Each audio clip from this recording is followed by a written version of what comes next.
আরে মুস্তফা, এই এই কই রে তোরা? দেখে আইছে কই? কি ব্যাপার ভাই, হঠাৎ করে তুমি? মিয়া ভাই, হঠাৎ চলে আসলেন, ফোন টোন দিলেন না, কোনো সমস্যা নাকি? না না, সমস্যা না। কেন, আমি আইছি, তোমরা খুশি হও নাই? না না মিয়া ভাই, খুশি হব না কেন? খুশি হয়েছি তো। আগামী মাসে জমিন রেজিস্ট্রি, এর আগে আপনি চলে আসলেন, কেমনে কি? আচ্ছা যাই হোক, ভিতরে আসেন। আচ্ছা বাবা, বাবা, তোমার শরীরটা কেমন আছে? আমি খুব একটা ভালো ছিলাম না রে বাবা। তোরে দেখে আমার খুব ভালো লাগতেছে বাবা। আলহামদুলিল্লাহ। ভাই কেমন আছিস? শরীর কেমন আছে তোর? আছি ভালোই। কেমন আছো বোন?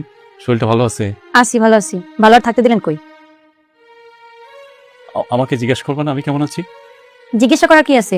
আপনাকে দেখে তো মনে হচ্ছে ভালোই আছেন। উপর থেকে সবই ভালো মনে হয়, কিন্তু ভিতরে ঢুকলে না দেখা যায় কতটুকু ভালো কতটুকু খারাপ।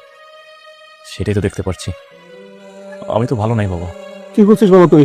তোর কি হয়েছে? আমি যদি বাংলাদেশে না আসতাম হয়তো তোমরা আমার লাশটাও খুঁজে পেতে না বাবা।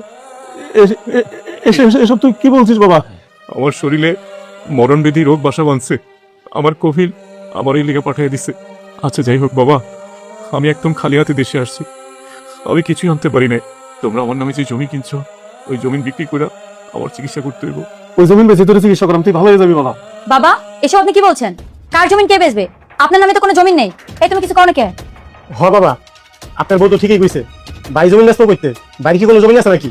আমাদের জমিনের গায়ে কিন্তু আমি হাত দিতে দিব না। বাবা, আল্লাহর নামটি দেখে যে এড়িয়ে যাবে তার মনের ইচ্ছা কখনোই পূরণ হবে না। তাই আল্লাহর এই নামটির জন্য একটি লাইক এবং সাবস্ক্রাইব করে যাও। ওরা সব কি কইতাছে?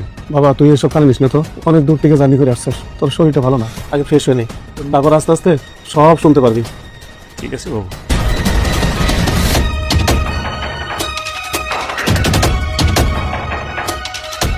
বাবা, মনে হয় না আপনি একটু বেশি বাড়াবাড়ি